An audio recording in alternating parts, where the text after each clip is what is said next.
We're commencing the session. Request everyone to take their seats, please.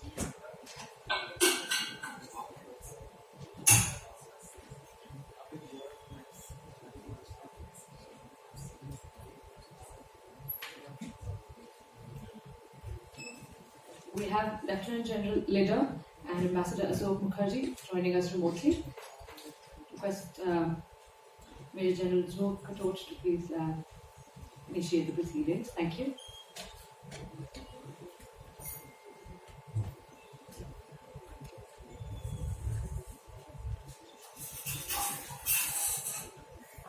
Can we start? Yeah, the letter, it's all yours. Okay. Good afternoon, everybody from Chandigarh. I'm sorry I've not been able to be in there. Looking back 50 years, I had a great opportunity to fight in the Battle of Basanta as part of 3 Grenadiers. Very most intense all-arms battle fought by the Indian Army till date. Good old memories. Today we are on a subject looking into the future. What are the future conflicts likely and how do we actually prevent them or deterrence whole concept? I am now joined by 2 extremely experienced people, Ambassador Shokaji, who is one of the most renowned diplomats. He and I have been working together on the UN-related matters for many years now. He's a great writer and one of the most seasoned diplomats that you can come across. He's also incidentally got a Fauji background. His wife is a daughter of Lieutenant, so that makes him half Fauji. And that's Dhruv Katoch, who is again an infantry officer like me. Got exceptional operational service, 3rd generation officer in the Tokyo Regiment, and is now thereafter was heading Claws, and thereafter was also now heading India. What was that, bro? Just correct me. Director, India Foundation. India Foundation, sorry, I'm being part of the outside the Delhi circle, so you'll party. Okay, I'll just try and give an overview into what present strategic environment is. I'll not take more than 2-3 minutes, and then throw it over to the balance. The last 2 years admittedly have changed the whole landscape of the complete globe. How we look at conflict, what conflict really is. And the sad part is a pandemic, a tragedy of such magnitude, rather than uniting this world, has made us more divisive. There are more conflicts, more hate, more violence, more distress, more this. And this is totally the opposite. And why did it happen? It suddenly happened as the world started getting multipolar. A lot of countries, a lot of regions thought they can make it go alone. And when they tried to go alone, the virus crossed all boundaries and there was a collapse of the systems. Complete collapse of international systems, regional systems, and I'm sure the panelists will cover all of it. Now, the emerging trend, the way we look at conflict has changed. It's over the conventional part. It is not even nuclear. There are a whole lot of other areas that have come in, including cyber, non-state actors, and that I will leave it to both the panelists to do. I will come down to the regional strategic context. How does it impact us, the future? The India-Pakistan-China triangle remains at the heart of South Asian conflict. That's it. You have to keep managing this triangle how you do, but that's a reality. It's been there for a long time. It's becoming even more pronounced. The second part is that the US influence has got diminished. And along with that, China and Russia have now started emerging as the powers. And as India, as a regional power, tries to balance its relationships, its alliances, we have to see what is the shift in the power centers, both at the global and the regional level. Of course, we have a huge variety of border concerns, which is border disputes, proxy wars, scenes lines of communication, terrorism, internal strife, whole lot of them which the panelists would like to do. But the main point is our resources are totally outstretched as of now. Can this be allowed to go when you look at future conflict? Are we able to manage, capable of handling such conflicts of such intensity? So there are 3 themes that I thought this part will cover. All 3 themes are interlinked and they will be covered by the speakers as a package because you cannot look at exclusivity in one area or the other. The theme one is what are the trends and likelihoods of the future conflicts that we want to see in South Asia, both in intensity and spectrum. And that covers a very wide spectrum, not only from cyberspace to world warfare. Theme 2 is how are the regional geopolitics developing? How do we manage mistrust, which has become at the heart of South Asian countries? How do we get into a non-linear assessment so that we stay ahead of the story and are not driven? Presently, strategy is driven by tactical. Every time a case happens, we start building up and moving towards that. Who is looking at this conflict, the future conflicts, in a holistic manner to stay ahead of the story arc? And finally in spite of all this, South Asia continues to be mired in the lowest human indices and huge economic distress. How do we get regional convergence on things like which are common to us, climate instability, human security and economy? So I will give both the panelists 10 to 15 minutes each, and they can cover it in the way you want. As I said, idea is not to cookie cut all lot of things and have hiccups in between. Just take it through 10 to 15 minutes, Ambassador Mukherjee, and then followed by Dhruv. So over to you, Ashok. And moment Ashok finishes, Dhruv, you can take over. Well, thank you, General. I hope you can hear me. How we look at conflicts that are likely to emerge in the future in our part of the world, I think will continue to be rooted in the triggers of conflict that have taken place in the past 50 to 70 years. And the triggers of these conflicts have not really gone away. And in terms of our region, I think one of the major triggers of conflict is territorial claims. If in 1948 the Jammu and Kashmir issue arose because of territorial violation of our territorial integrity, in May 2020 the same territorial issues provoked a conflict in Galwan. So this is something that needs to be addressed.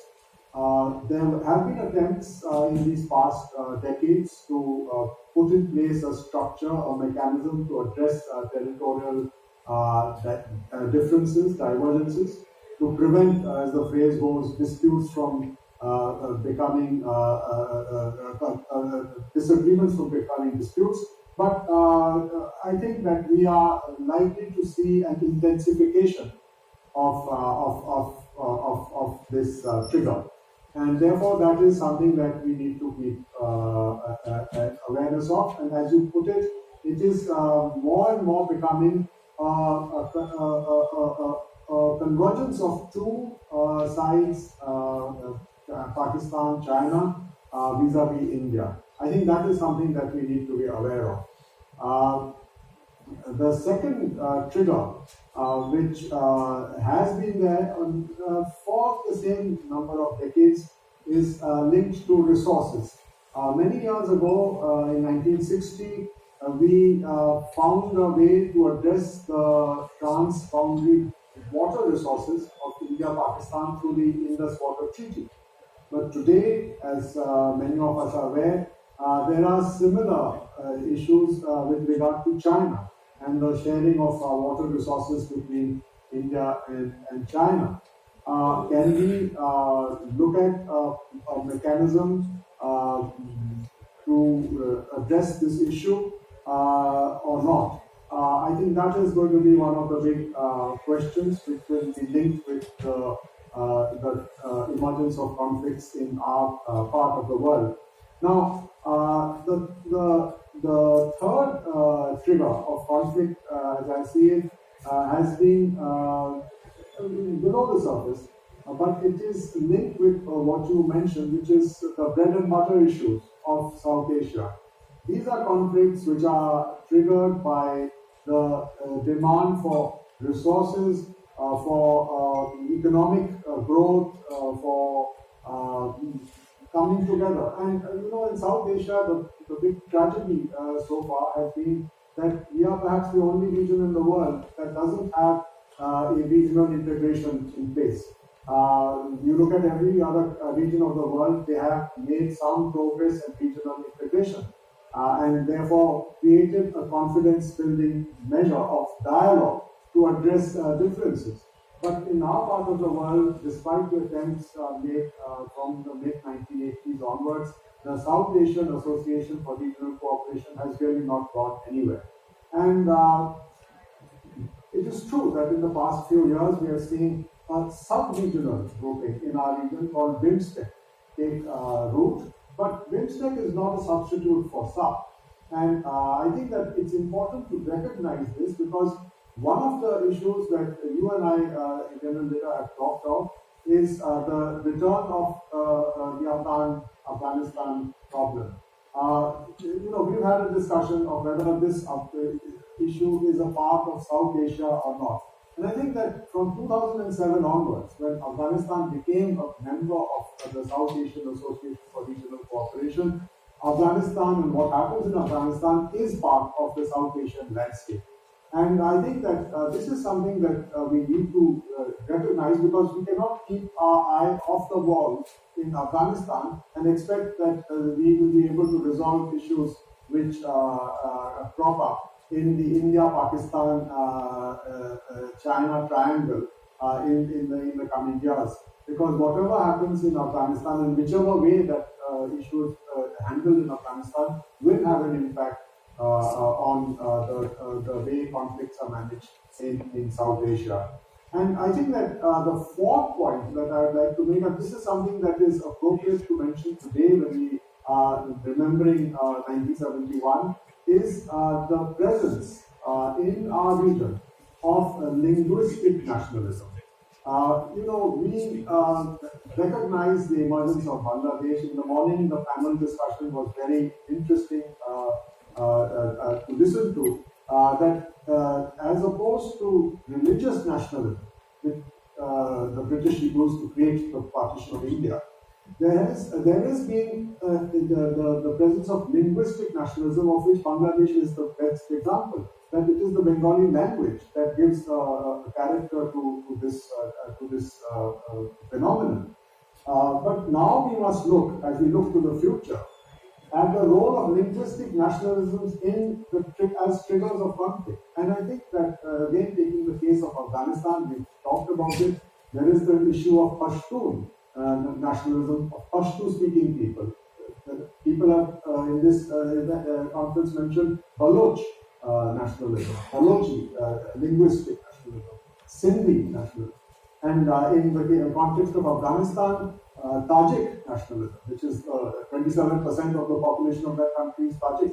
So, we have to understand it, speak of it, and then see how to deal with it. So these are the four big triggers that I see that we need to be aware of. And to turn to what you asked about how to deal with this, how to manage these triggers, I think the tried and tested way, and that has been so since 1920, is the way of international cooperation. It can be bilateral, it can be regional, it can be beyond regional. But without international cooperation, without cooperation between countries and within the region, we will find it difficult. We cannot go it alone. I think I would agree with what you said. No one country can go it alone. And in the case of India, I think the best example of what I am trying to say is in our entire Indo-Pacific or maritime.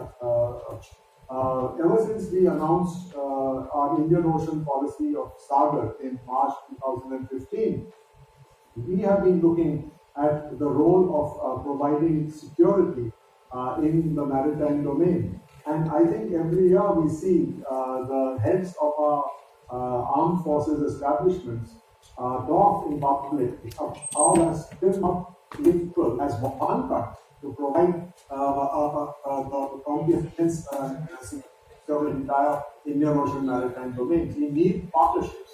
And therefore, I think that this is something that is important. And linked with that, and that's the other argument I'd like to make before General Katoch comes in, is the need to realize today peace and security are multidimensional. I think that's very important because there has been an empowerment of the world, and especially in our region. People have become empowered, and so therefore there are more stakeholders. In the panel just before ours, there was this question of perception and how perceptions are created and so on. Now, we have to find a way to bring in the stakeholders, whether they are the perception creators or whether they are the people who benefit from peace and prosperity, the corporates, or whether they are people who want to have a better, the next generation, the youth society. We have to bring them into this discussion of how to address future conflicts in South Asia. So with that, I would like to thank you, and I think General Coach, perhaps you would take on from here. Thank you. Right. Thank you, Shukla. Just one or two points before again the group go. This is very interesting points to make on linguistic nationalism. While being in Africa, I realized the ethnicity and tribes. Are you speaking, sure? Yeah, I can listen to you. Okay. Whenever you go around in Africa, people tend to relate more by ethnics and tribes rather than their own nation. That's a very interesting phenomenon. As we look at the population, then look at the ethnic thing, as the world changes by climate or other triggers, one will have to see how this demographic different really. That was one point. A second point, I'll come back after Dhruv finishes, is climate security. Somehow we back home are just not talking about it. And all over the world, people feel that the biggest trigger of conflict, and it suddenly will throw up such massive displacements, massive conflicts, it's going to be that. But we'll come back to that moment we finish. Dhruv, over to you, please. Right. Thank you. I'll just be careful of the time so I don't exceed. General Letter already warned me about that particular aspect. Right. The way I look at it is that I'll take off from where Ambassador Ashok Mukherjee left off. The start point, I will say, is what happened in August this year in Afghanistan and the way the Americans withdrew. And while America still is the sole superpower as of now, and China is still many miles away, but I think what this has really proved is America no longer can carry out unilateral action. And this point I think was referred to earlier by the chair. Unilateral action now will have I think passé. It won't take place. But if America wishes to change anything as far as or any hotspot in the world, any interference, if they wish to do it, they will have to go with other countries along. They will have to take them along. For the Americans to act unilaterally the way they did in Iraq, I think I don't think it's going to happen anymore. So that is the first trend which has taken place, and I think it's a very important change in the geopolitics of the world. Now I look at the fault lines, and they will directly impact India whether we get involved or not. But I will look at fault lines from 5 different angles. The first is the ideological angle. Now these ideological fault lines directly impact India. And the first ideological, when we look at the India-Pakistan divide, I'm not too convinced that it is a territorial issue. I'm not convinced at all it is a Kashmir issue. It is an ideological issue because at the birth of Pakistan, Pakistan became what India was not. So if India has to go left, Pakistan will go right. And if we go forward, they will go backwards. They will do everything which is opposite to what India does. And one of their former presidents, who's I think Musharraf Saab, who I think is currently, perhaps I think is located in the UK. I'm not sure. But when he was asked, he was no longer the president then. He was taking refuge in the UK. And when he was asked, "Is Kashmir the issue?" and he says, "No, because even if Kashmir is given to Pakistan, the rivalry will not end." And I think this is one point which we need to understand. We keep talking about Kashmir. Kashmir has never been the issue. The issue has been ideological, and that ideological issue stems back many, many years prior to independence and the factors which led to the two nations theory. Now, that ideological issue is not existing with Bangladesh. When Bangladesh split away, that ideology split away. So you will find a different set of relationships between India and Bangladesh, but you can never have that relationship between India and Pakistan. And I think the faster we realize and come to the conclusion that Pakistan is an enemy state and will remain an enemy state, we should learn to deal with it accordingly. And then I think we can progress ahead. The second is the aspirational part, the aspirational aspect. Now, when I look at the India-China construct, here I look at the aspirational part. India is an aspirational part. We want to be world leaders too. China doesn't want that. China is an aspirational part. They want to be at par with the US and surpass the US. But China, in their own view, have got a very certain philosophy. In one mountain, there cannot be two tigers or two lions, whichever animal you want to call it. So they presume that they are the tigers in the Asian landmass. And they don't want a competitor. And that competitor for them is India. And they will do everything in their power to keep India down. So for any of us who start thinking that, okay, we can have very good relations with China, etc., I don't think it's going to happen. We can have working relations with them, but we must always remember that the India-China construct will be hostile. I've heard people say that, listen, for the last 2 millennia, India and China, we've been very peaceful neighbors, except for 62. But that was because we had the Himalayas separating us. We had Tibet in between as an independent country. So the relationship between China and India was cordial because we never interacted. What was there to fight about when the Himalayas separated you? But that is no longer the case. And today China sees domination. And that domination they would try to gain through control of the Himalayas. And that is why you see these conflicts which are taking place, which we call territorial conflicts or border conflicts. But ultimately it is the Chinese desire to take control of the Himalayas, to take control of the waters of the Himalayas. And if they control the waters of the Himalayas, then they control everything else downstream. And number two, if they can get India to toe the line, then every other country in Asia will automatically fall in line. Just get the big fish. The smaller fish will actually fall in line. So that is the Chinese aim. And I think we must be very wary of the Chinese aim and not fall for any of those love traps which keep coming along, Hindi, Chini, bye bye, and all that stuff. It is not going to work. We need to be pragmatic. I'm not saying we go to war with China. If we do, we'll win it, but we should. That is not the point. The point is we must understand the nature of the enemy. China on one side, Pakistan on the other side. And if we understand that nature, we must prepare for it and see that we don't get bogged down. The third, and I think this is a very serious problem for India, though it is not taking part in India, because we are talking about managing future conflicts. And I think this is the Shia-Sunni divide. Now, this is a sectarian divide, and it is not taking place here. It is taking place in West Asia. Now, why that impacts us is because there are various factions vying for the leadership of the Muslim world. We've got Iran at one end, and we've got Saudi Arabia at the other. And now Turkey is also trying to muscle its way in to get leadership of the Muslim world. Now, I have considered this particular aspect perhaps as one which is the most dangerous for India.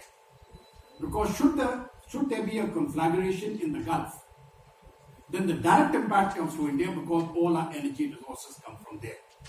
The Americans don't get impacted, they are reasonably independent for energy. The Russians are okay. Ultimately, the people who are going to be hurt, India is an aspirational power, we will be hurt very badly. So I think in our interest, when we are looking at managing future conflicts, when we are looking at conflict resolution strategies, I think we need to pay a great deal of attention to what is happening in the Gulf and to see that no conflict takes place there. Or should a conflict take place, at least the energy routes are kept open, or the energy supply lines remain open. The fourth, I call it existential, where a country feels threatened existentially. And here I refer to the dispute which is taking place. I will put it very simply. It is not the the dispute between the Palestine and Israel, I would really call it the hostility between Israel and Iran. Now, Iran has consistently threatened Israel with destruction, and Israel takes it very seriously. Now, what happens when a dispute like this is taken very seriously? Iran wants to have nuclear capability. Now, because Iran wants nuclear capability, Israel feels doubly threatened because every leader in Iran has actually stated that they will sort of destroy Israel. And Israel has got no reason to disbelieve that. And the only way Iran can destroy Israel is through nuclear power, a nuclear bomb. So here I think another fault line is developing, because if Iran continues with its program of making a nuclear weapon, I have absolutely no doubts in my mind that Israel will retaliate and will take it out. And that is going to be a flashpoint. Again, it is occurring in West Asia. So how will that impact us? It will impact us specifically because of the oil, the energy resources. This is another thing which I think we need to look into. And the last point, when I'm looking at future conflicts, because it doesn't matter where they occur, how they're going to impact us, I'm looking at the contest for world leadership which China is now vying for. And that contest is taking place now in the Indo-Pacific. This is one of the reasons why the Quad has now gained prominence, regardless of what people say about the Quad, whether it doesn't have a military aspect of it or not. But to all the Chinese people whom I have spoken to in their think tanks and otherwise, please take it from me, they are very, very concerned and they are very, very scared. The Quad has the potential, while it is not a military alliance, it has the potential of becoming a military alliance within 24 hours. All the factors to make it into a military alliance are already existing. You are already carrying out exercises by all the four navies together. But leaving that aside, AUKUS has now come in. AUKUS has now come in. And now that is a proper military grouping where Australia will be given nuclear submarines and nuclear powered submarines. And nuclear powered submarines are weapons of denial. And that is going to really impinge upon the Chinese on their ability to break out. The second aspect is, what happens if China now attempts to cross the straits and attempt to take Taiwan by force? What do? Will America, the AUKUS and the Quad keep quiet? Possible. They don't know what the future is going to bring. They don't want the war, so they keep quiet. China takes it over. But if China takes over the Quad, takes over Taiwan, then the complete balance of power has changed. China will be the supreme power. Americans will have lost complete credibility. Will Americans allow that? That we'll have to see, whether they allow it or not. So that is another point where a conflagration can occur. A few more points and I'll finish up. A great deal is spoken of human rights. And now the Western powers, they try to pressurize states on the basis of human rights. And I think this is the biggest bogey going around. When millions of Bangladeshis were killed, the women were raped, tortured, it was the West which kept quiet. There were no human rights. Today, when human rights abuses take place in Pakistan, the West keeps quiet. Surprisingly, when the human rights abuses take place in Xinjiang, the complete Muslim world keeps quiet. So human rights, I think, it is the biggest bogey which I have seen, where people use it simply to keep a particular agenda alive. So if you want to browbeat a country, if you want to browbeat India, and some incident takes place where something has happened in one particular state, then the whole world media will get onto human rights, but they will not talk about the human rights where they actually exist. And I think this is something which we need to take note of. The next point, state and non-state actors. Now, I don't believe in the fact that there are non-state actors. All non-state actors will be supported by a state actor. But then here we are coming down to the field of terrorism, cyber, drugs, etc. And this is going to be the new field of contestation. And how we deal with these threats is something which we have to see. Afghanistan is going to be a test case because in Afghanistan, organizations like the Al-Qaeda and the Islamic State will exist. The Taliban in Afghanistan will not let it go. So if terror emanates from those areas, how will we deal with it? What happens if a cyber attack takes place which is untraceable and it has been done by China? We don't know who's done it, but let us say so. Are we in a position to deal with it? What happens if the Russians do it, or the Americans do it, or the Israelis do it? And cyber attacks can take down cities. It can take down the railways. It can take down the financial systems. I think dealing with these threats is going to be a very major problem. Just a few more small points and then I'll close. I think when we are looking at India per se, we are a bigger nation. And I think bigger nations in South Asia, we need to be very sensitive to how the smaller nations feel. How Nepal feels. How does Sri Lanka feel? And I think the big brother syndrome must give way to what we can call the elder brother syndrome. And if we can get on to change the language from big brother to elder brother, I'm not saying that we are doing it, that we are actually doing the big brother business, but that is what is being perceived at the other end. I think that would be a very important step in getting a large group of the smaller countries in South Asia closer to India. A lot has been spoken about the information environment, perception management, very brilliantly done in the last session. And I think this is one area, in my personal opinion, where India is very, very weak and Pakistan is very, very strong. And unless we get our act together in forms of shaping the information environment, in shaping perceptions, I think we will be losing the perception battle to our opponents. We also spoke of bilateral groupings, and Ambassador Mukherjee spoke of SARC. Listen, SARC is dead. There's no point of reviving something which is dead. It is not going to work. I've already stated there is an ideological barrier between Pakistan and India. We can't break that barrier. So let us leave aside SARC, but let us get on to other groupings, other smaller groupings. They could be bilateral, they could be multilateral, but they should be groupings which can work and which can take us forward. And finally, in my view, I think alliances can act as deterrents. And in the future, if India has to join the AUKUS, well, so be it. Or if we can get some other countries to join the Quad and actually put it into a military alliance, I think it would be good. I think climate change will be talked about a little bit later, so I'll stop here and back to the chair. General Leader, over to you. Well, thank you very much, Prof. I'm not going to run short of time. I'll come back to Ambassador Mukherjee. Mukherjee, this is a typical military way of thinking. I'm sorry to say that. We see threats everywhere. We just see threats everywhere. When I was in the PP and the MO, I go walk across to the MEA.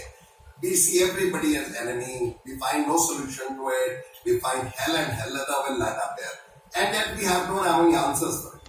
And the whole idea here is to find answers, find solutions.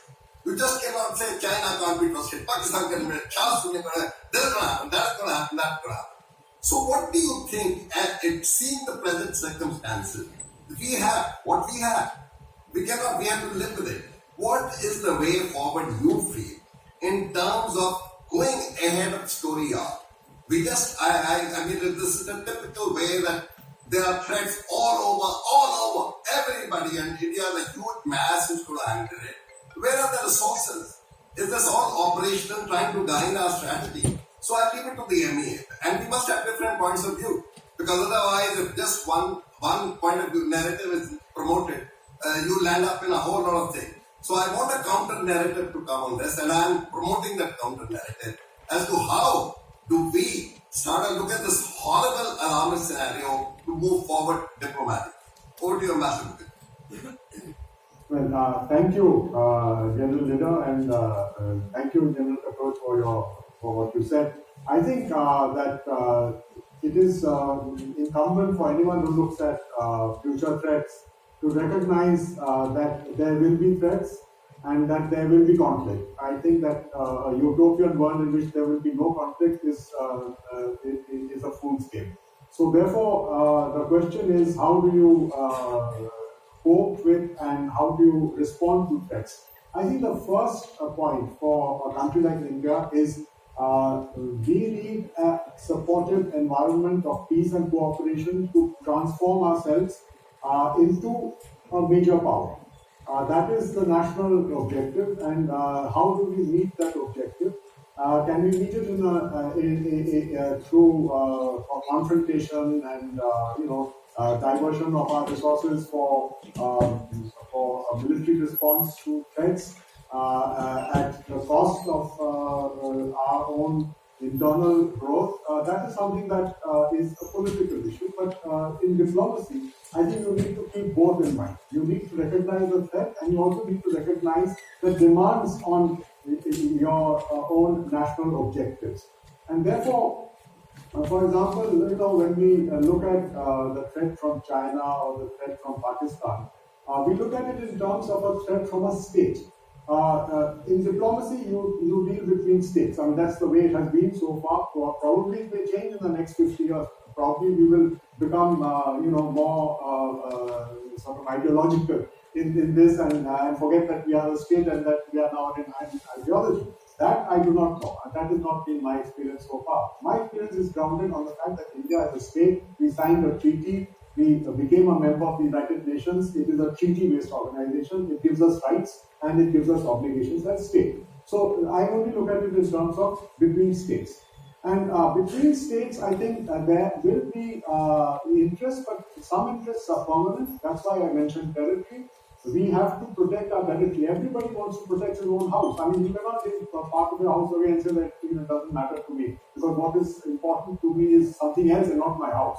I mean, that is not part of human behavior. Therefore, I think that territory is important, and how do we deal with it? Now, in terms of Asia and conflicts in Asia, we have tried to deal with it as states by engaging with each other in dialogue. We set up all these bilateral working groups. Even in the armed forces, you have joint working groups with your counterparts from other states. So, I mean, there is a role and a place for dialogue.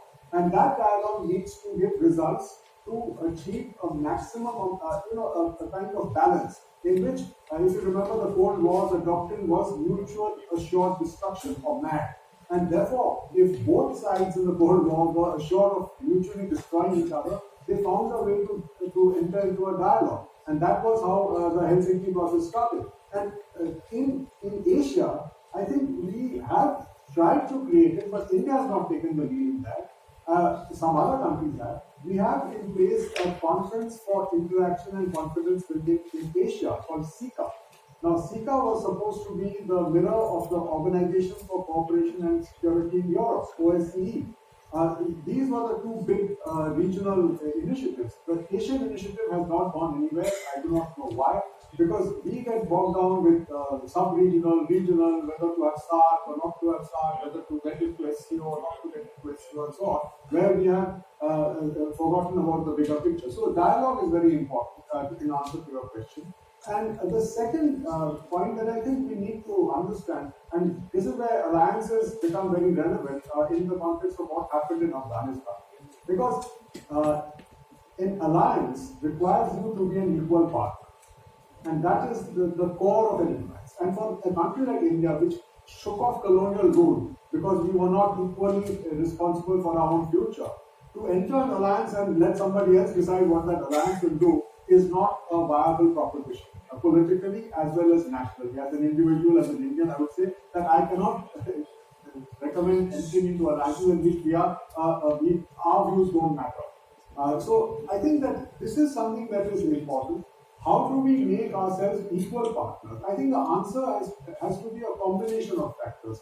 We saw the way Germany and Japan moved. Now, Germany and Japan became very big economic powers. So the question was that if you are a big economic power, then you become an equal partner. It did not happen to Germany, nor to Japan. They are not equal partners with the United States right now. So just your economic profile is not going to give you equal partnerships. You have to bring more to the table. And what India brings more to the table is that we have, beyond our economic aspirations, we have a thought leadership. We have something that, most people forget that in the UN Charter, the words human rights were inserted by India. But what has India done since then to lead this whole thing on human rights? Why has human rights today become something that is looked at only from a Western perspective? What happened to the perspective that India, that Dr. Radhakrishnan wrote about for so many years? We've just lost it. So therefore, we have to become equal partners, and only then can we get the benefit of this dialogue. The objective of dialogue is to create a supportive environment which will allow us to realize our own aspirations and transform us. So that's what I'd like. Thank you. Thank you. I do not think there is any time for panel discussion. I don't know who's controlling from the marshal side, if there is. But otherwise, we will find out. If there is some panel discussion, group who's monitoring that. Anybody there? General Leader, you are controlling everything. We have 5 minutes more. Unfortunately, because you are on the other side, you are virtual and I am physically here. But you control it. It's yours. Okay.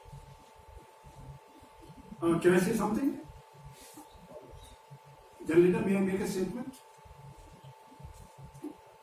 Please do. Yeah, okay. You see, my comments specifically when I spoke of Pakistan and China, it was not accidental, it was not designed to provoke, it was designed to be realistic. From 1947 till date, we have extended the hand of friendship with China. It has not worked. It was only when more robust policies started being made over the last 5 to 6 years that we found a change in what Pakistan was doing. If you keep getting beaten, if you keep offering the other cheek, the Gandhian philosophies do not work anymore. So you've got to tell the opponent, listen, this much and no further. And I think if this message goes to Pakistan, they will stop sending terrorists into India, which they are still continuing to do. Their drones are still flying across delivering weapons. The terrorists are still coming into via J&K, which means obviously our deterrent hasn't worked. We need to do more. But if we haven't succeeded in friendship for 70 years, let us try a different tack for at least 10 years and make it work. With the Chinese, it is very easy to be friends. You simply have to bow down to them. Are you prepared? I've heard people say, listen, how does it matter? Well, it's up to you. If you want to live as a free country, and as Ambassador Mukherjee said, we have to be equals. We cannot have other countries dictating to India what we should or should not do, and certainly not the Chinese. These are the two people who are directly in conflict with us. And China and Pakistan have an axis. Now let us not deny that. We can keep living in a world to say that, okay, everything will be hunky-dory, but the real world does not work that way. It respects the strong. So the two things which India needs to do, one, and I totally agree with the chair, please get your economy up. The economy has to grow, and internally we have to get our system so that the economy can grow. And number two, side by side, build your military power. But the economy is the prime, because with the economy, everything else works. Chair, over to you. Well, thank you very much. I think we'll wind up. We're running short of time. I just want to leave some thoughts with you, because I work with the AU, I work with the EU, I work with the UN, and I see the way they are looking after the conflicts. Today, AU has a voice. When you go to UN, you can keep saying that there are African peacekeepers all over today, holding senior appointments. Because AU speaks in one voice. EU speaks in one voice. But what is happening to Asia? This is again a hard reality. The hard reality is, yes, what Dhruv said, Pakistan, China. But the hard reality is today, South Asia is the most distressed, the lowest form of human indices, and cannot even speak in one voice. Wherever we go in a global forum, forget about the Asian cause. We start fighting with each other and blaming each other. I have no solutions for it. Like a Dhruv, I'm a soldier. I have suffered. I have commanded things. I have no answers to terrorism and things like that. They require military muscle. But it is time that we started looking at options. That, okay, within this contour lines, what are the areas? The alternative one is, yes, these are permanent border problems, these are permanent areas, we have to live with them and we have to do it. We will get economy, we will do it, everybody has strength. That's one way of looking at it. Other way of looking at it is, okay, you carry out a hard reality check within that umbrella. what is it that is possible, what is not possible. Part of it, I presume, will come up in the next session because that is on conflict prevention. But thank you very much, Dhruv, for your very frank comments and absolutely like a good soldier. And Ambassador Mukherjee, we've been working together, and thank you very much for everything. And thank you very much for giving me an opportunity to chair. Thank you very much, everybody.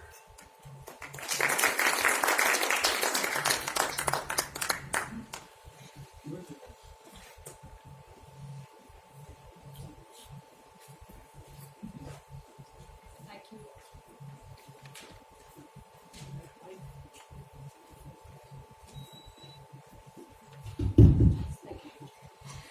Thank you once again.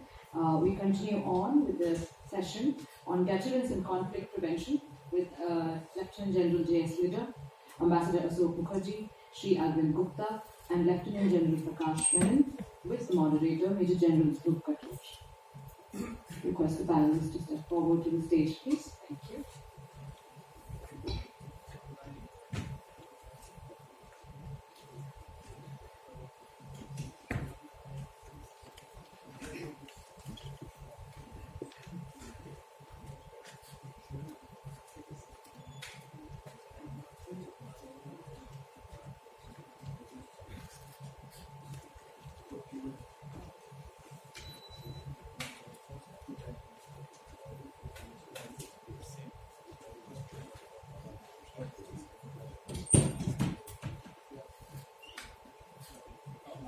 Panelists on?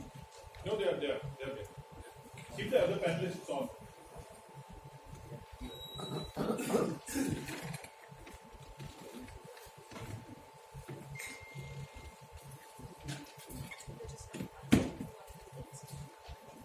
Right, namaskar. This time I'm in the happier position of being in the chair. So, the others will speak and I will listen and offer very wise comments and all that. It's a far safer world that way. In this session, we will talk for the next 45 minutes or so, or I think we watched 55 minutes, of deterrence and conflict prevention. Now, when we are looking at deterrence and conflict prevention, the word deterrence actually started post the Second World War, and when the Americans they first exploded the bomb, and then the Russians got the bomb, and then of course we got into mutually assured destruction, etc., etc. And then the terms were really used as war avoidance tools. That if you wage war, then we will punish you in a similar manner. Or if you use atomic weapons, then our atomic weapons will deter you. So the deterrence came into that mode. But once the Soviet Union disintegrated, in Europe today, you really don't find the usage of the word deterrence coming in anymore. What we are really talking about now is they are looking at conflict prevention. And they are looking at different types of threats. They are looking at cyber, they are looking at terrorism, they are looking at small localized wars. And if it is a small localized war, how can we stop it from occurring? Or if it has occurred, how can we best control it and get it to close in the fastest possible time? Yeah. They are looking into cyber, the threat from the cyber domain and how to deal with terrorism. And one of the issues which they have discussed about terrorism is that we can actually reduce the impact by taking defensive measures. I really don't know how that will work because you can keep taking defensive measures, but at some point the terrorist wins. He gets through. He gets that one bomb through. You may stop 99, the 100th gets through. Then what do you do? What will the Americans do today if another 9/11 takes place from Afghanistan? Will they go back? I have my doubts. So those are the issues which I think we will discuss now over the next 40 minutes or 45 minutes. We have four very, very eminent speakers with us. We have General Jaspreet Lidder, who requires no introduction. He was the chair of the last session, but a very, very renowned general with great experience with the United Nations. We have General Prakash Menon, my coursemate, again a very renowned soldier, and a very seasoned academic also now. He speaks and writes a great deal. He writes books. He comes onto television panels, and a very well-read soldier scholar, I would say. Prakash, welcome. Ambassador Ashok Mukherjee,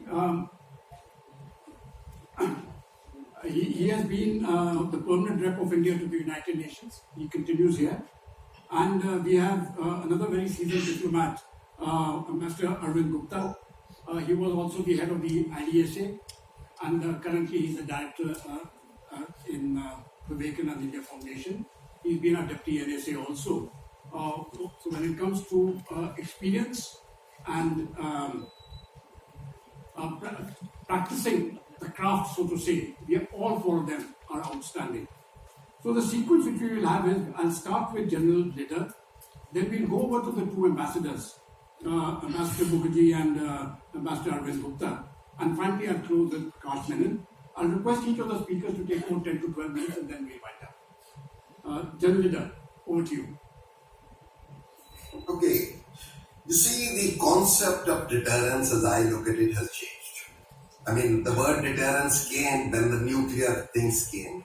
But over a period of time, the conflict has spread so wide in terms of climate, cyber, information war, political, whatever, name it.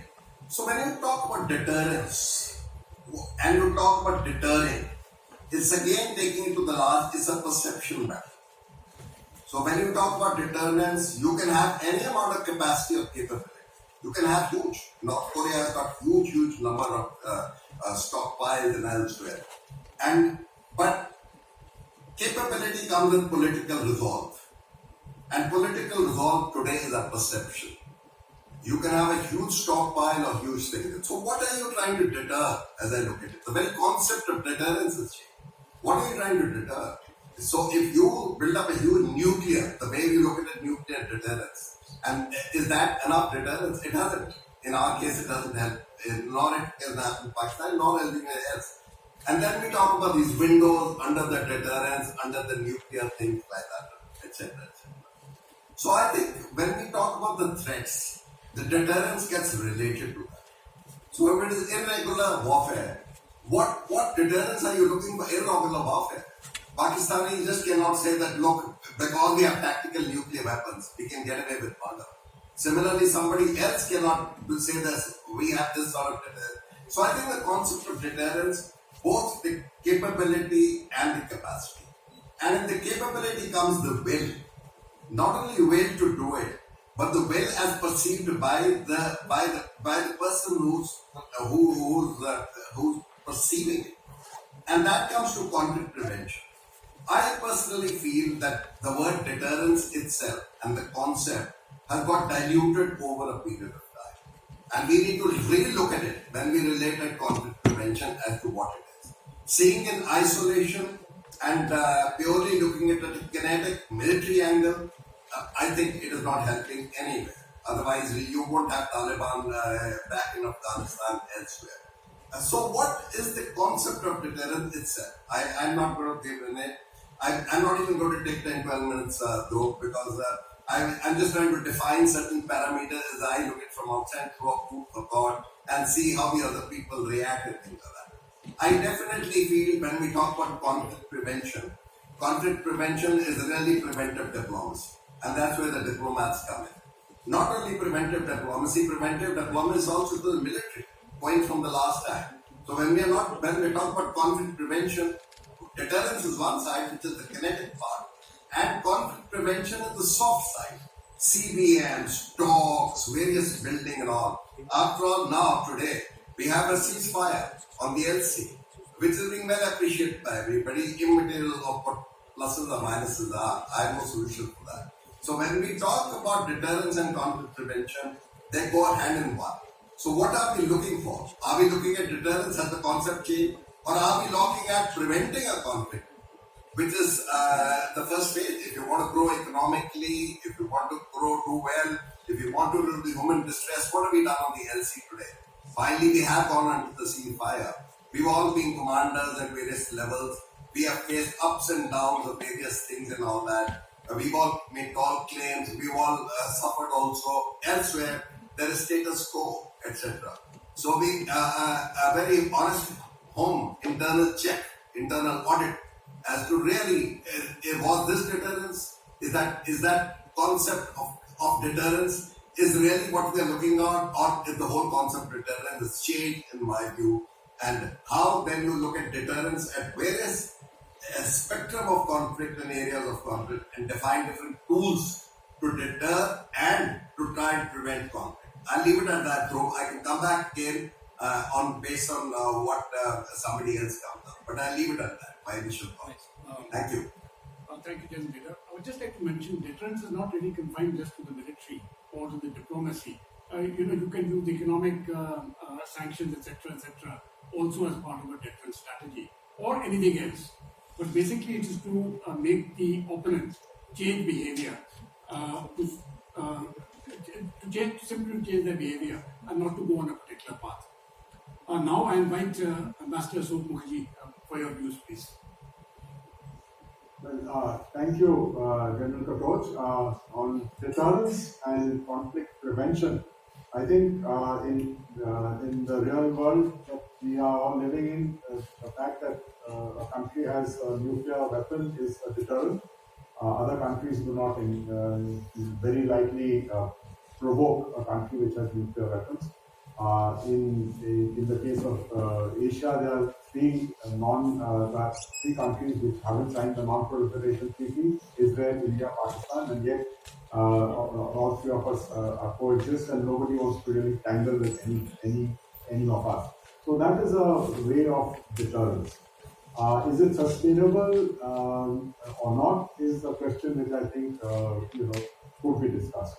But that is a fact. The second way of deterrence, which I see and which may be valid, is the deterrence between, say, China and Japan. I mean, we know that China and Japan are antagonistic states. That much is obvious.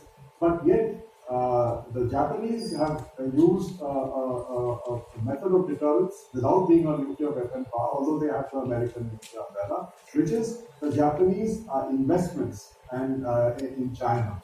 Almost a huge figure, I think almost 40% of the foreign investments in China are from Japan. So how do countries use economic policies and especially investments as a form of deterrence, of deterring an attack on them or destabilizing them, is again something that is a model. It's out there in the real world, and I think that it holds a lesson for itself. The third, of course, is military profiles and power, and I think that in this we've seen the impact of military power as a deterrent in the past, but as has been said by the chair, the nature of conflict has changed. They are now non-state actors, individual actors who will those be deterred by military profiles and power. I think that is something that should be discussed. I don't think that individuals and even non-state actors are easily deterred by military power. If that were so, then how did what happened in Afghanistan happen? I mean, this is something that the biggest military power in the world is forced to leave by this grouping called the Taliban and their supporters.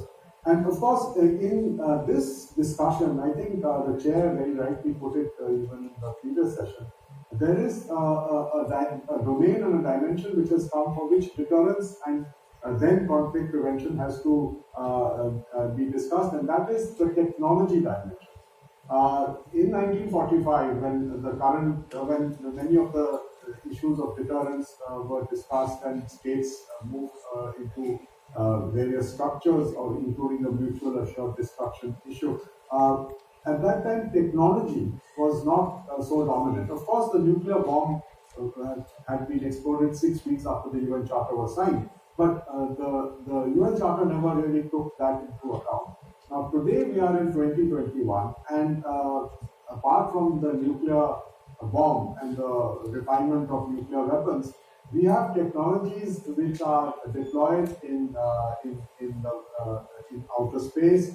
We have technologies which are being deployed in the man-made domain of cyberspace, and yet we do not know how we can have a deterrence to threats which come from outer space or from cyberspace, and how to use technology as a not only as a provocation but also as a deterrent, because technology has both sides to it.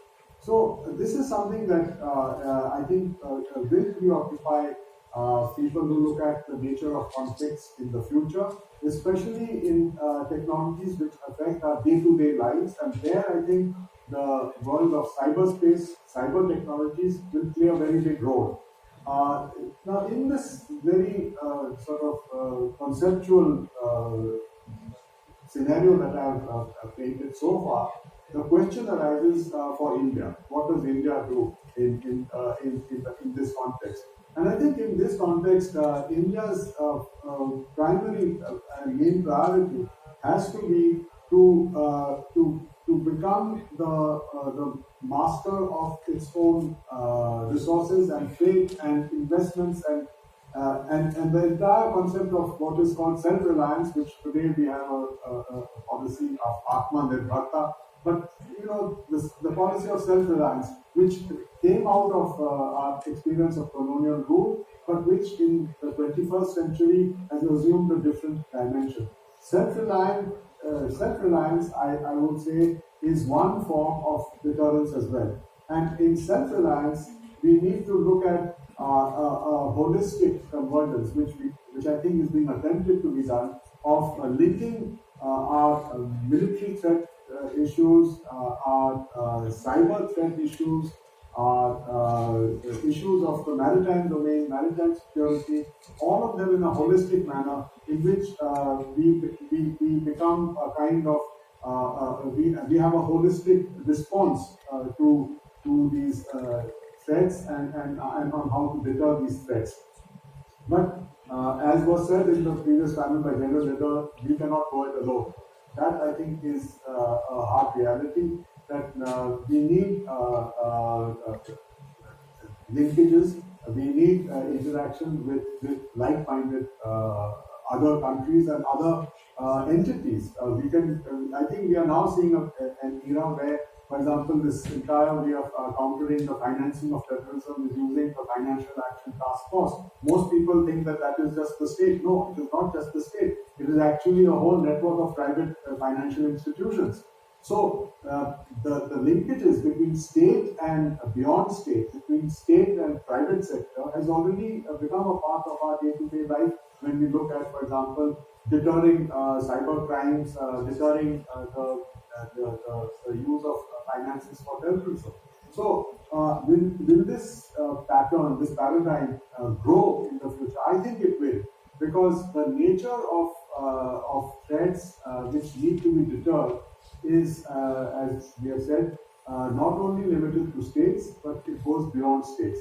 And therefore, I would like to end by saying that in preventing conflicts and in deterring conflicts, we need to also look beyond the conventional way, which so far, which has been through treaties, through obligations, through the rule of law. We have gone down this road, but one problem that we have faced, and we have seen has been faced by other countries as well, is how do you enforce these pieces of paper on which countries have signed? How do you enforce it? How do you make it have teeth? And I think that enforcement will require us to look at beyond state, to look at institutions, at corporations, which will have to become partners in conflict prevention and deterrence. So these are my ideas. I'd like to sort of put them out on the table and listen to what the other panelists say before coming back if necessary. Thank you. Thank you, Ambassador. May I request Dr. Tafri of views, please? Thank you. I want to start by thanking General Panun and Mr. Sanjeev Chopra for inviting me here to this very important panel discussion.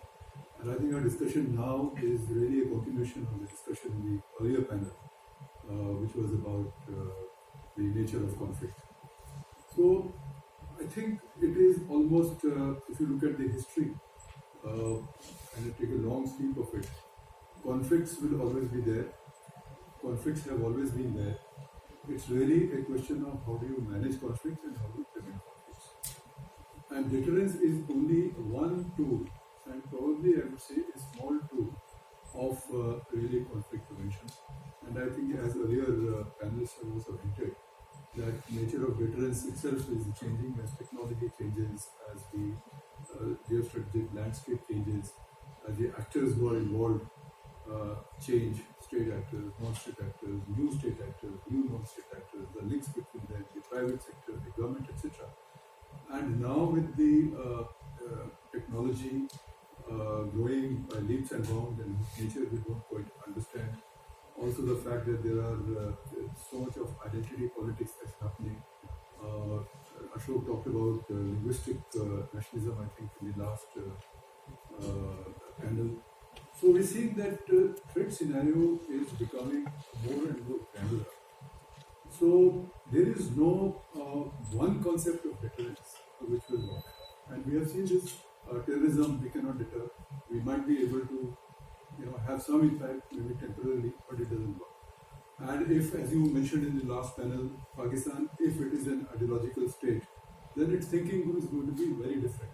So nuclear weapons, yes, we have experimented now in the last 20 years for this deterrence, but I think there is still a problem. As we have discussed in many other panels, and I think Prakash has also written about it many times, that the way different actors involved understand deterrence, that itself changes. What deters for me may not really be the same as the other person may have a totally different view. And if you look at the whole literature on deterrence, and particularly the academic scholarly literature which has been developed essentially in the West because of this Cold War and the nuclear weapons, etc. 1994, when Kissinger was writing about deterrence, and they were trying to understand when do you say deterrence has succeeded? There is no agreement even today. When do you say that deterrence has succeeded? I mean, Kissinger at that time wrote that deterrence is essentially an esoteric intellectual exercise, and this is wrote in 1994. So that much for their faith in deterrence. If you look at even this, the Balakot example, look at what Lieutenant General Kidwai had to say in the IISS seminar. And for him, what we thought where deterrence, we are trying to add some credibility to our deterrence, he says that you have done a big mistake. It indicates your muddled strategic thinking. So I think the way people look at deterrence, and particularly adversaries, it is so different. And so in the absence of a dialogue, it is very difficult to be sure as to whether deterrence is working or not working. And when you talk about deterrence, because in this sense it's essentially a military, mostly a military concept, but of course the politics also comes in because the military war and military politics are related. So the political factors also come in, ideological factors also come in. So I think in the light of all this, deterrence does become a somewhat an ambiguous concept, and ambiguity is also inbuilt in deterrence. You don't want to clearly say what you mean by deterrence. So I think, but yet it is, I think, in the kind of world that we live in, the realist world that Ashok talked about, it is perhaps a necessary evil.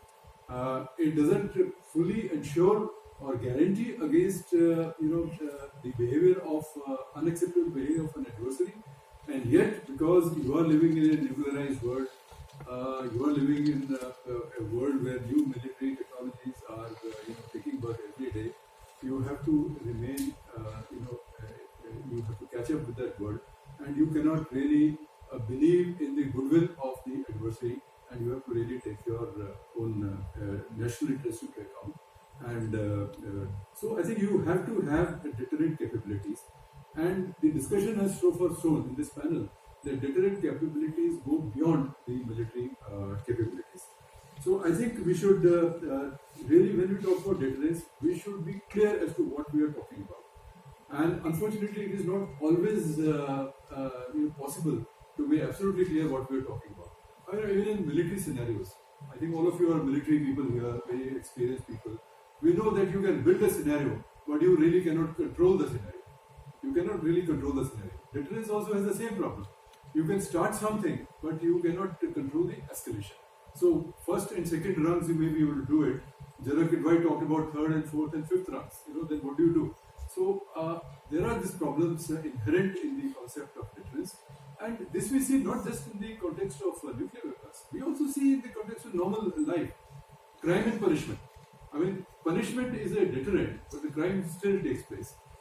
And whether a society has, less of a crime, it depends on not just the amount of punishment that you can mete out, but also many other factors.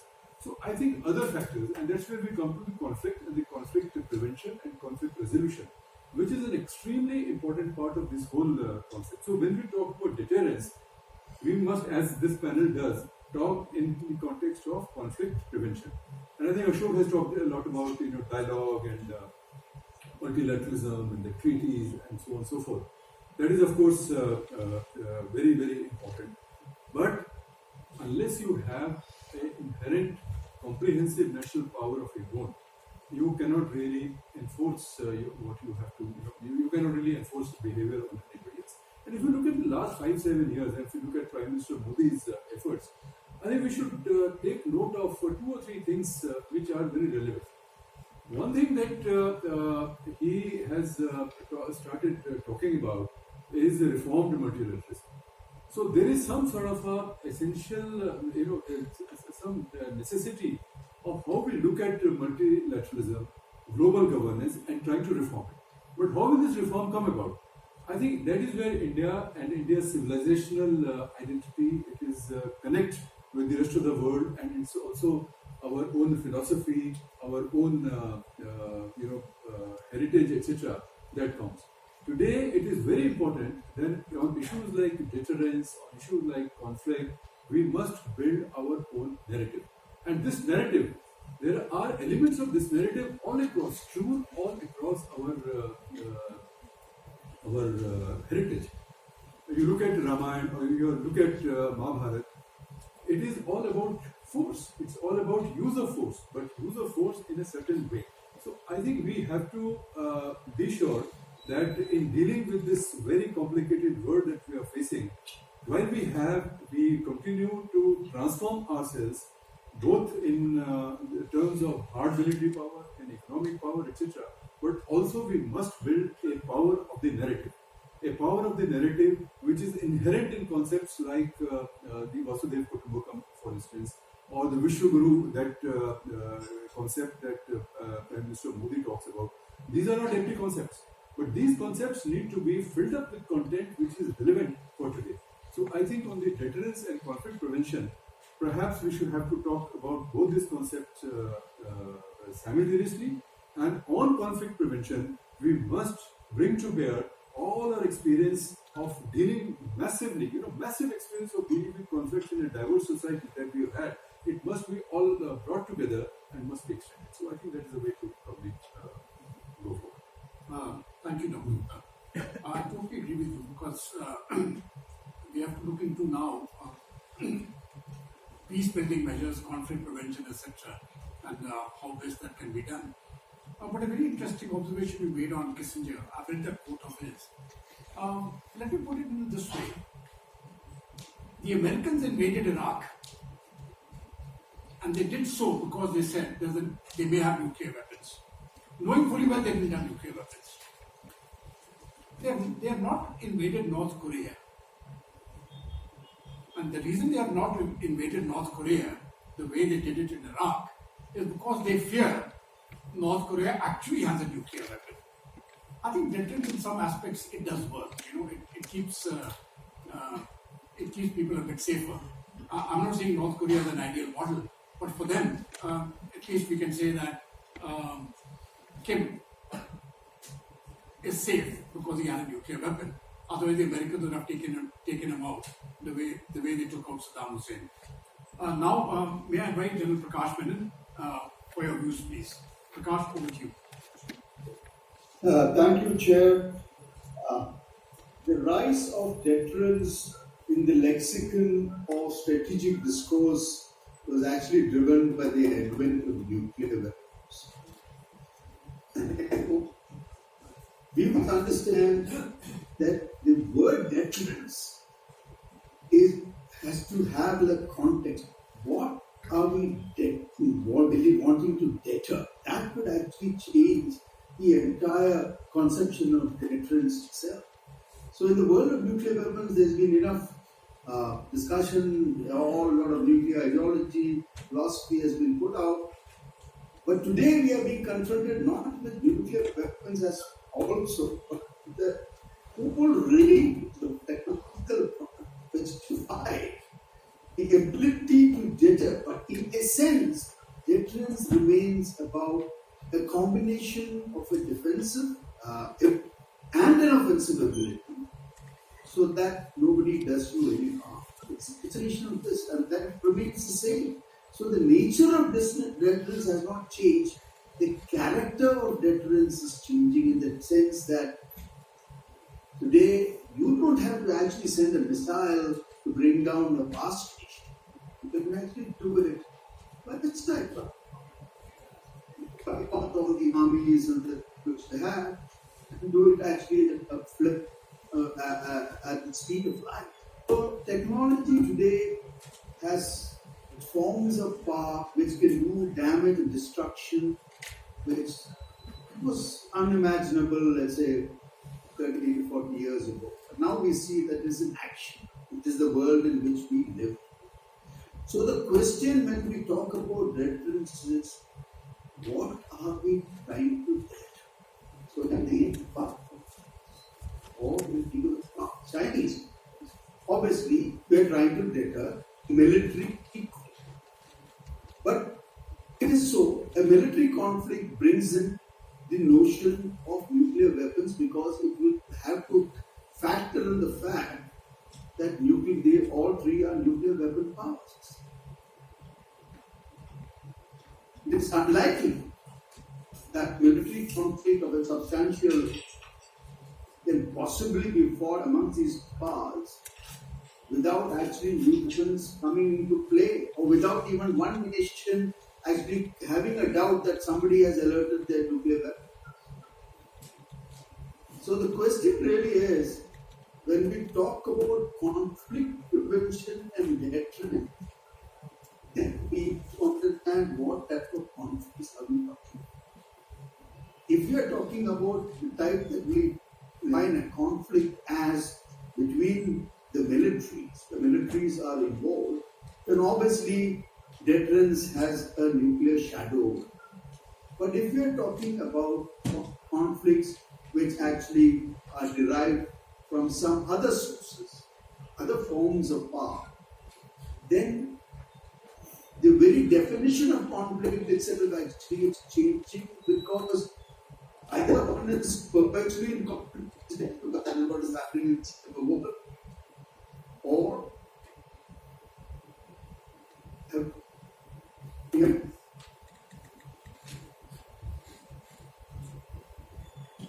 you hear me? You got cut a little bit, but Yeah, it's can you okay hear me? now. It's okay now. Okay, yeah, or they have an unstable internet. So now we are actually, if we really wanting to consider what we have to look at, the other forms of power, because think nuclear weapons and nuclear weapons come into play, what will happen? I don't think guess this thing about when one nuclear weapon is enough to actually the power which has got the maximum nuclear weapons is an indication of what nuclear weapons has done as far as deterrence is concerned. And India has always believed that numbers do not matter. And we also know there are enough scientific studies now to prove that even if there is an exchange of 30 to 40 weapons or maybe 50 weapons between India, Pakistan, India and China, that is enough to actually create a climatic global potential threat over the long term. So the idea that you can use nuclear weapons and get away with it is... I'm just switching off my video because I think my internet is unstable. Just tell me you can hear me now. Yeah, you are totally audible. Please carry on. Okay, thanks. So the idea that we can use nuclear weapons in a first strike, because the numbers already have exceeded what you have, because the first strike destroy everything unless we talk about tactical weapons, and then actually embrace the idea that you can able to control escalation. Political leaders, these are all intellectual imaginations. They cannot possibly last the reality which is. And political leaders are quite aware of it. They have so far all over the world not ventured to go into a situation between nuclear power where nuclear weapons can be alert. They are aware of it, work with the NATO region. But the Indians and the subcontinent economy is a little complicated. And that complication comes from the fact that our neighbor Pakistan uses terror as a tool which of his foreign policy under the nuclear shadow. And that becomes a very complicated affair. Because although the trigger might be a terrorist strike, and depending upon what that terrorist strike does, and depending upon the emotional surge of the Indian populace and it's upon the political leaders, the reaction cannot possibly be something which can be no, we must be worried about nuclear weapons and so on. And I think India has already demonstrated that. So the greatest danger now for India, I think, in my view, is the fact that here you have a state where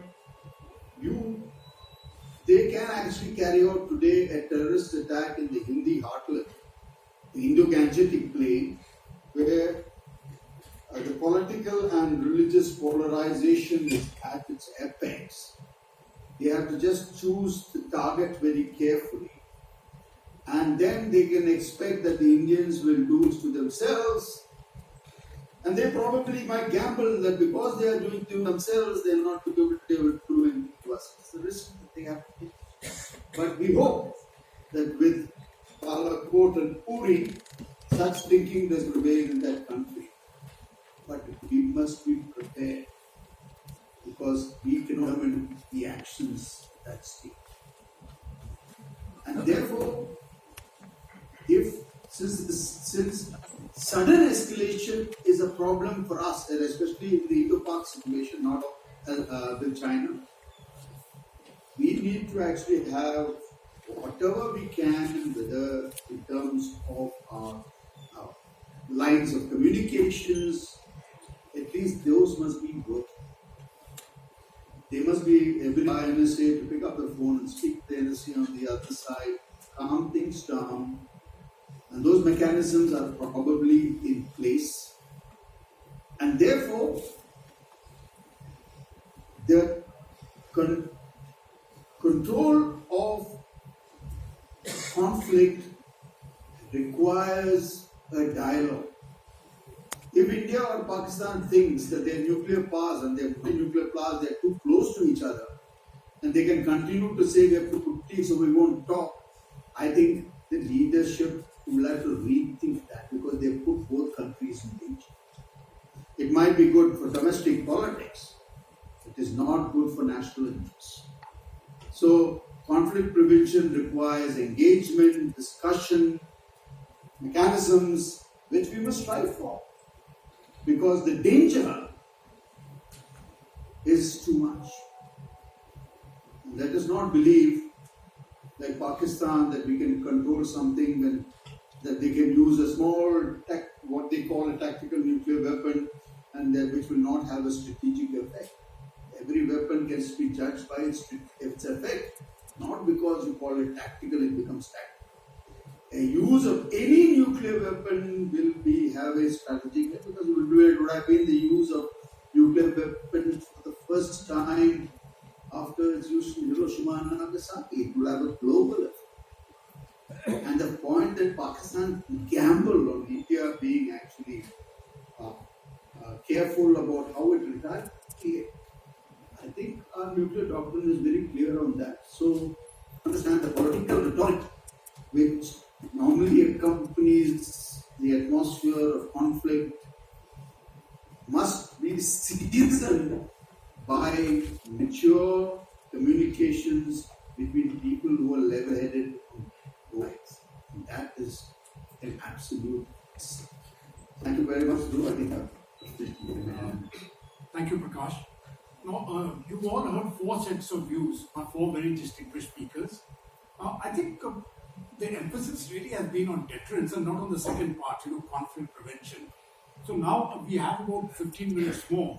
May I request each of the panelists to speak now? Don't use the word deterrence now. We leave that aside. If we have to go for conflict prevention solutions, and I want to look at two hotspots. One is in West Asia, and the second is the cross-strait crisis. Just these two. India will handle separately. So, if we have to look at these two, could I have your suggestions as to what could be conflict prevention scenarios? Because both these scenarios will impact India in a very, very negative manner. I'll start with General Leader, and again through the ambassadors, and I'll end with General Manager. Leader, sir, all yours. Dhruv, you have to come again. I didn't hear your first portion. You said you're looking for conflict preventions, one in West Asia, second where? Indo-Pacific, the cross-strait crisis, China taking over Taiwan. Okay. Okay, now that's really raising the bar for which I don't think I have any answers to that. Let's come again. Coming back to the previous setting about the regional and the international structures and policies. And what Arvind was talking some time back is when you want to build up anything and you want to be part of global governance, you want to be part of it, you want to reform the world and things like that, then you've got to get practical, hard reality on the move forward. And the two things cannot go together. One is that you look purely kinetic and purely deterrence and things like that. Other is how you look at elements of national power to project elsewhere. Indo-Pacific, conflict prevention, etc. My views personally, it's becoming very, very murky, absolutely. And I don't know, Americans after pulling out from Afghanistan, what desperate steps are they taking? This AUKUS, I don't find it taking off at all. It has brought more ill will than goodwill. And Europe is nearly up in arms. It is a revival literally of the World War II era with France literally talking about Napoleon and Britishers talking about Nelson. And that's not the way we should be going about it. So that's no conflict prevention.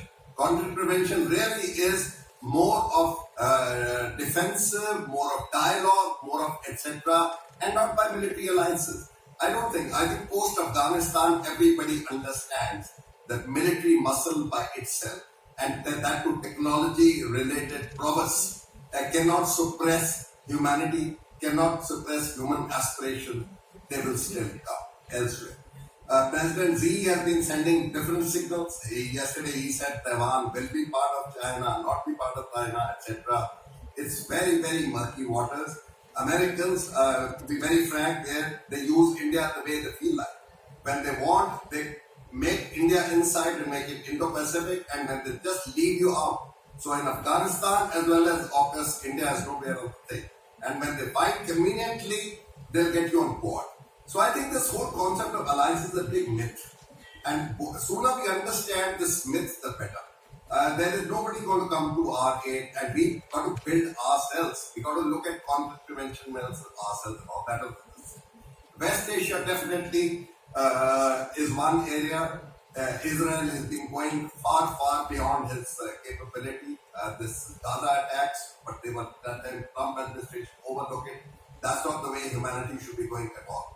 I think India has always been supporting the Palestinian cause. India has always been supporting two-state theory, and that is the way it is. I think use of force by any unilateral use of force outside the international peace and security system should not be encouraged by India at all. India stands, as Ashok said, for human rights, and we actually right through the Palestinians. It's down the line we've changed our strategy. While we can have alliances with Israel, but it is not a binary or a linear assessment at all. I think India should continue to support its human rights aspirations of the people, suppress whichever part of the world they are. And I think these military alliances, we need to be very, very careful on the way we go forward. And that's it. I'll leave it at that. Thank you, General Leader. Ambassador Mukherjee, may I have your views on the same subject without using two words? I don't want deterrence to come in, and I don't want the military to come in. Now, Okay. leaving that aside, what will be your suggestion for a way forward?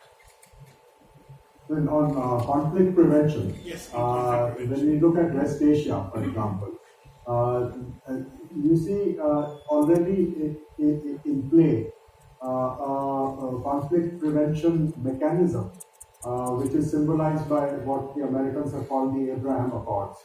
Now, the Abraham Accords have brought together Arab countries which are willing to not only recognize the right of Israel to exist, but also to collaborate with Israel in expanding conflict prevention footprint in West Asia. Now, in this context, I think it's important for us to just ask one question, which is what is the ability of the partners of this exercise of conflict prevention to actually make a difference on the ground?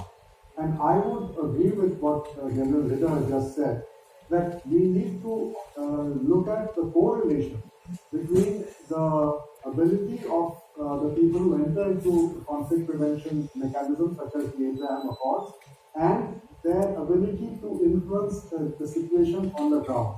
And in West Asia, on the ground, I am one of those who would argue that boxing in the Palestinians has actually radicalized a part of the Palestinian population, which is now being used to tar the entire Palestinian people as being part of a radical Hamas movement.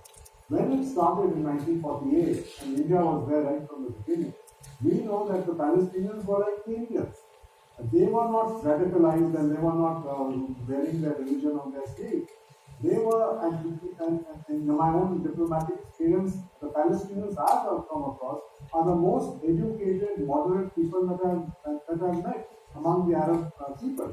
So I think that this whole business of conflict prevention has to take into account the impact of the moves that are made on the ground. And I think that there is a disconnect in West Asia, as I see it, between the people who are proposing a conflict prevention mechanism, the Abraham Accords, and what is happening on the ground. And here I will not go into the reality of the ground in both Saudi Arabia and in Egypt and in the United Arab Emirates. Those of us who have worked in some of these countries know that there is a mismatch between what the leadership of these countries projects and what the ground reality among their native populations is.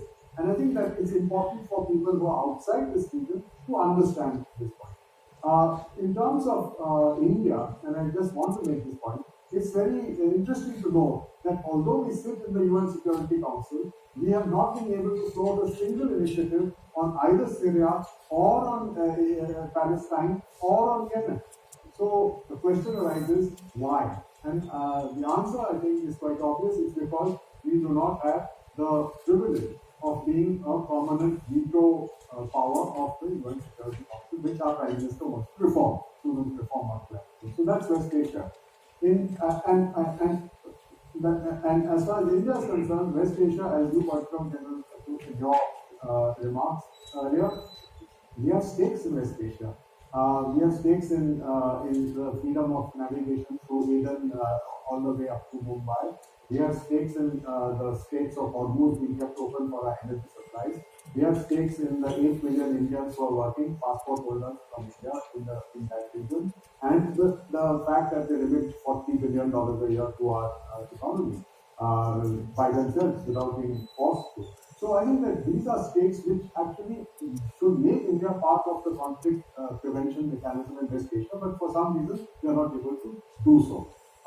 In the case of the China-Taiwan issue, I think that when we look at it, there is a bilateral conflict prevention mechanism at work. The Chinese diplomat who was my counterpart in New York is the head of their Taiwan diplomacy today. And knowing him and knowing how the system works in communist China, I think that there is a ebb and flow.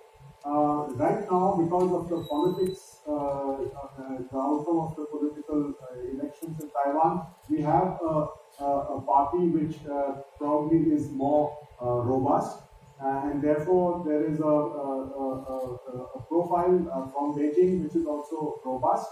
But there is an ebb and flow because all said and done, they are the same people. And I think we don't need to look very far to understand what I mean by when we just have to look at the response of both Taiwan and the communist China to the ruling of the UN UNCLOS tribunal on the South China Sea dispute. They both have the same response. So therefore, I think that for those of us who are outside this dispute, we should be cognizant that these two actually are cut from the same cloth. It's only that they have an issue of ideology which separates them. And I think that it's important for us in India to recognize it because all said and done, it was our friends in the Republic of China, today's Taiwan, who were our military allies in the Second World War, for whom our soldiers actually spent time fighting against the Japanese and so on. And it is just one of those historical issues which are being reopened nowadays, which created this convergence between India and China, and then the great sort of debacle of 1962. So I think that the states issue, as far as I see it, is going to be resolved in a conflict prevention mode bilaterally between the People's Republic of China and Taiwan. And I don't think anyone, even with however powerful they are militarily, will actually play a role in preventing a conflict between these two. They will use it, as General Linder says, people will use these troubled waters for their own purposes. But I think we have to be aware that where people are being used and for what purpose are people being used. Thank you. Thank you. Just as an aside, I think I was in the Admiral's and also when we had gone to China, and in one of the weaker moments, the Middle Peace officer who was actually with us, and it was dinner time, and we asked him, I said, will you just take over Taiwan? And he says, no, we are not strong enough. And then he added, when we are strong enough, we will. We had absolutely no doubts in our minds. Dr. Gupta. You're not a good chair, asking very difficult questions. Just 2 to 4 minutes. We have got, No, I think I've got 8 minutes, 4 minutes each. Yeah. 1 minute for me. I think Oh, 2 minutes, sir. There will be Q&A. yeah, there'll be Q&A. No, I think as we have been discussing, conflict prevention requires a dialogue. Now, this dialogue is very difficult in both cases because in the case of Taiwan, I mean, this is not really a dispute between China and the US. It's more like a power game. If today, for instance, China and US made up, Taiwan will be sorted out. Taiwan will simply be taken over and the story will be over. It is so we will have to see how the US power evolves, both in in West Asia and in Indo-Pacific, and that is where I think these issues are connected to that.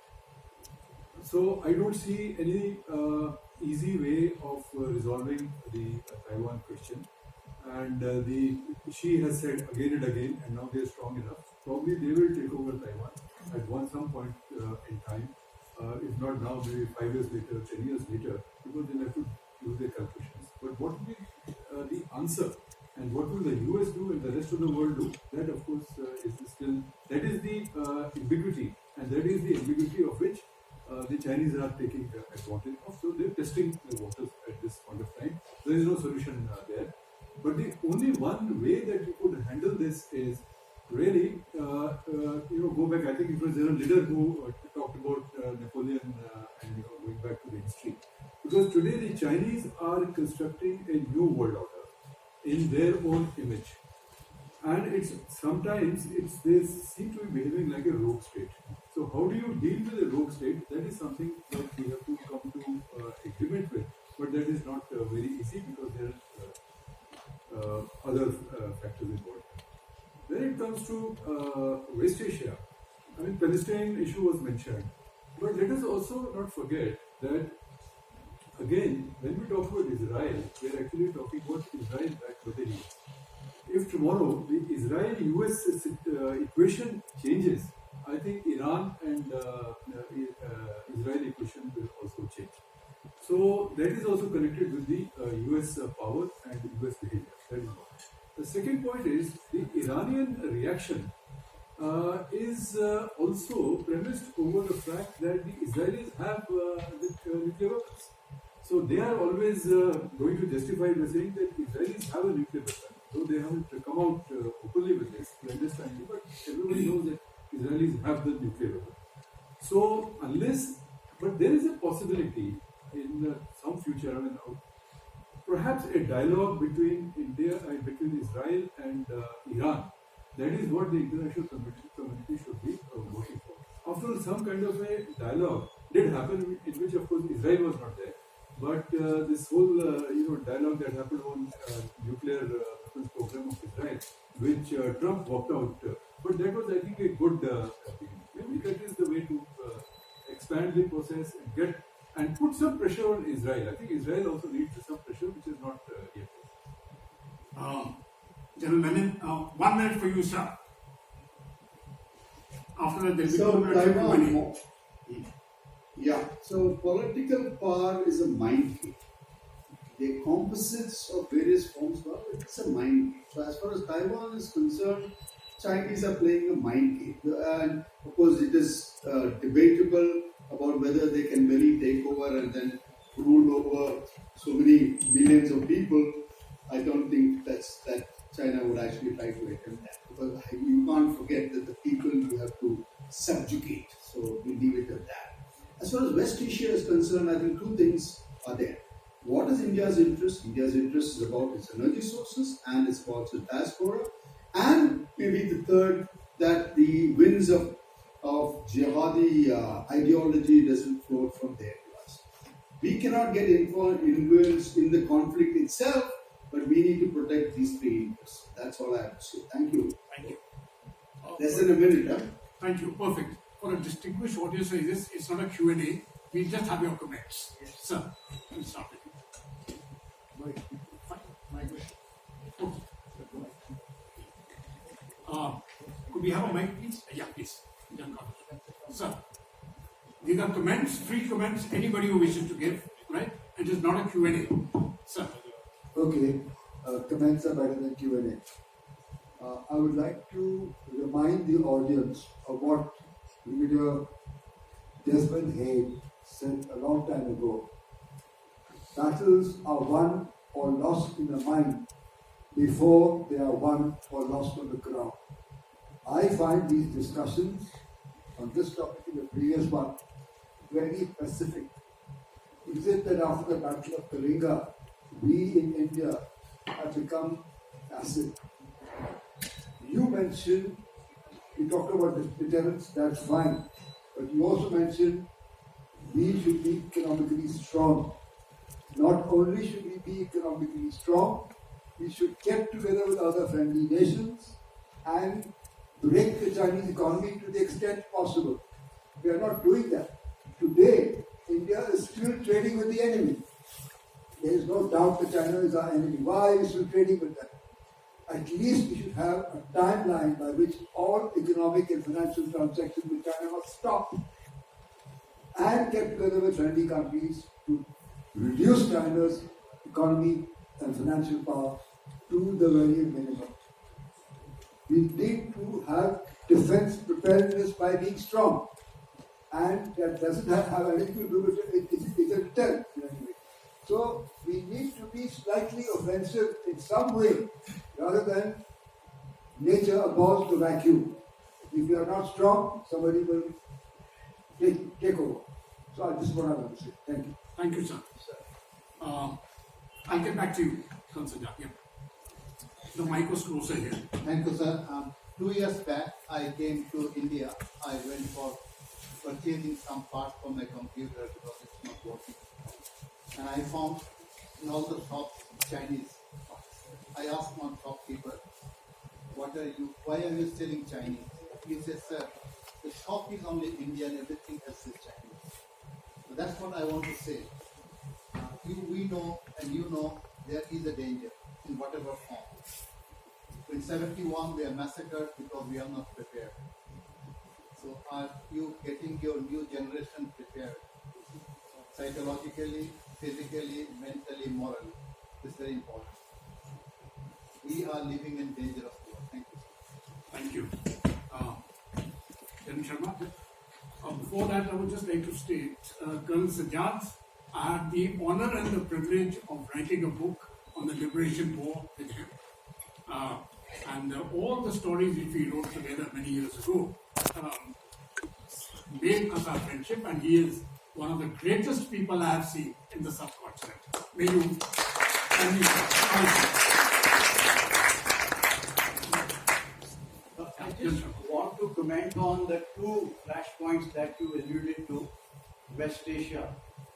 I think without being sounded anti-US, unless the US is persuaded to get back to JCPOA, I don't think we will see the future of any big conflict in West Asia. When Israel is already a declared nuclear power state, nobody is making a noise about Israel, and every other day they have been fishing out their scientists and sort of launching cyber attacks into their nuclear facilities. How do we expect Iran, if we put ourselves in the shoes of Iranians, to be a secure state? Point one. Point two, even North Korea. Why did Americans walk out of the six-party talks? And I'm privy to a lot of discussions that even Russians have been telling them, Chinese have been telling them, let's resume this dialogue. But they never want to enter that. What is the reason for Americans? Rather than going into bilateral kind of a dialogue with Kim and then actually it leads nowhere.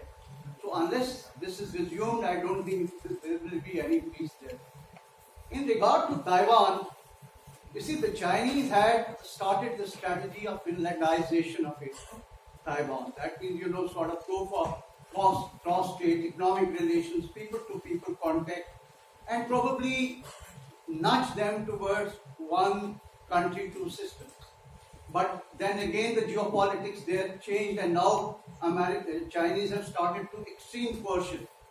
To my way of looking at it, I think they will exhaust Taiwanese with the passage of time and get back to them to accept one country, two systems. That is the way I think that the things will pan out.